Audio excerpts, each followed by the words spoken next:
کو डाले, बंदूकें, प्यादे, बूट हर मुल्क में होते हैं। बाकी मुल्कों में क्यों ये नहीं होता? इसलिए नहीं होता कि वहाँ कौम दबने को तैयार नहीं है। में ये केस टेकअप होगा। पहले एक और अदालत में हुआ तो जज साहब ने कहा कि ये मामला चूँकि पहले सुन चुके हैं जस्टिस शाहिद करीम साहब, तो वहाँ जाए तो अब थोड़ी देर में ये लगेगा।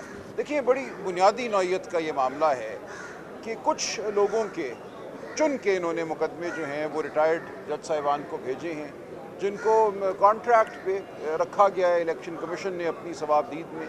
बाकी लोगों के मुकदमे हाजिर सर्विस हाई कोर्ट के जजों के पास चल रही हैं। तो ज़ाहिर है बहुत फ़र्क है एक हाजिर सर्विस हाई कोर्ट के जज में और एक रिटायर्ड जज में, जिसको आप कॉन्ट्रैक्ट पे रखते हैं, जिसकी तनख्वाह मुकर्रर करते हैं और जिससे मुकदमा कभी भी आप छीन सकते हैं अगर वो आपकी ख्वाहिश के मुताबिक उस मुकदमे को चलाता हुआ नज़र ना आए।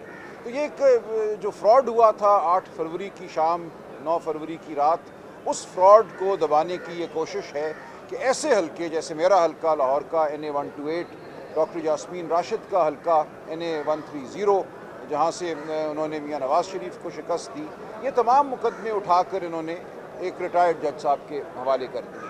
जबकि दीगर मुकदमे लाहौर के और बल्कि पूरे मुल्क में दीगर मुकदमे जो हैं वो हाजिर सर्विस हाई कोर्ट के जजों के पास चल रही हैं। तो नीयत बिल्कुल वाज़ेह है कि वो मुकदमात जहाँ ये चाहते हैं कि जो फ्रॉड हुआ है वो सामने ना आए, फैसला ना हो सके, वो मुकदमे ये चुन चुन कर दे रहे हैं रिटायर्ड जजेस को। तो हमें ख़दशा है, ये हमारे ये ख़दशात है और कानूनन भी ये बिल्कुल गैर आइनी है। आप इस किस्म की तफरीक नहीं कर सकते मुकदमों में।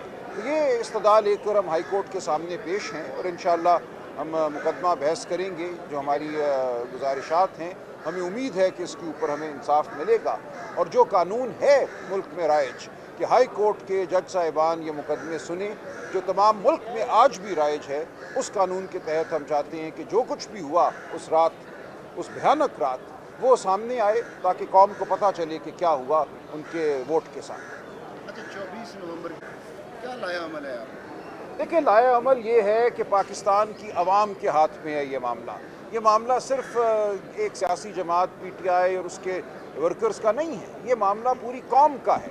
हमने पूरी कौम को आवाज़ दी है। इमरान खान साहब की कॉल पूरी कौम के लिए है कि उठो, ये सब कुछ आपके सामने हो रहा है। ये PTI के साथ सिर्फ नहीं हो रहा, ये इस मुल्क के पूरे आइनी और कानूनी निज़ाम के साथ हो रहा है। ये हमारे माशरे में जो शराफत के उसूल हैं उनके साथ हो रहा है। मेरे साथ एक खातून काम करती हैं, कल रात उनके घर धावा बोला गया। क्यों? तो जिस घर को ये चाहते हैं, ये समझते हैं तोड़ सकते हैं, उसमें दंदनाते दाखिल हो सकते हैं, लोगों को हरासा कर सकते हैं। इस वक्त इस मुल्क में कोई और कानून नहीं है राइज, सिर्फ अगवा और धौंस का कानून राइज है।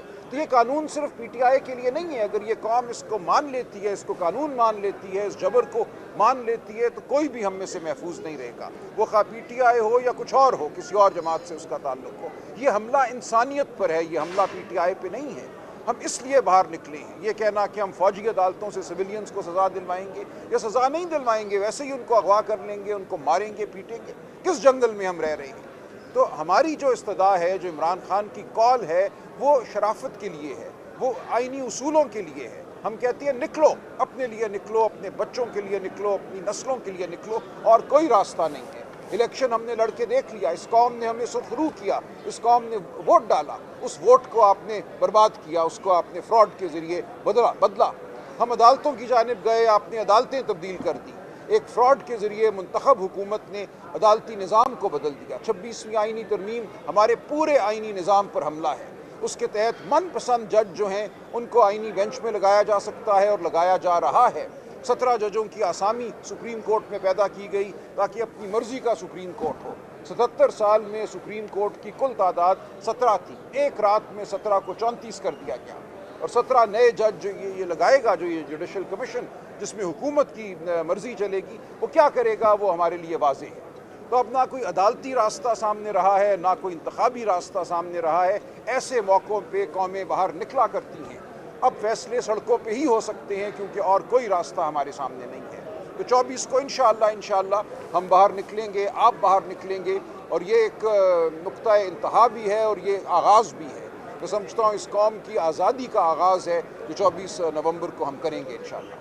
बहुत शुक्रिया। आपने अभी कहा कि फैसले सड़कों के ऊपर ही होंगे, तो आज यानी कि जो आपका केस है इसमें भी आपको अदालत से कोई बात? देखिए, हम अदालत बहरहाल जाते रहेंगे।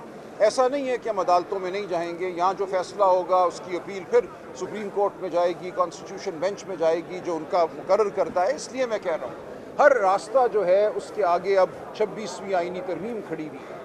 اس ترمیم کو واپس لو, پاکستان کے عدالتی نظام کو آزاد کرو. ہمیں ہائی کورٹ سے ریلیف ملتا بھی ہے تو ہمیں آئینی بینچ سے ریلیف کی کوئی توقع نہیں ہے. جس طریقے سے یہ بینچ بنایا گیا, لوگوں کو اغوا کیا گیا, مینگل صاحب کا معاملہ آپ کے سامنے, ان کے پارٹی کے لوگوں کو, ہماری پارٹی کے لوگوں کو, دیگر کو مار پیٹ کر یہ ترمیم کروائی گئی. اس طرح آئین بنتے ہیں.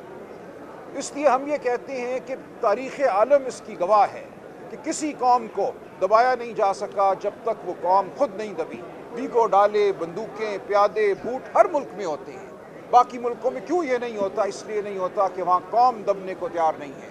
جس دن قوم کھڑی ہو جائے یہ سب چیزیں, یہ سب کھلونے غیر اہم ہو جاتے ہیں.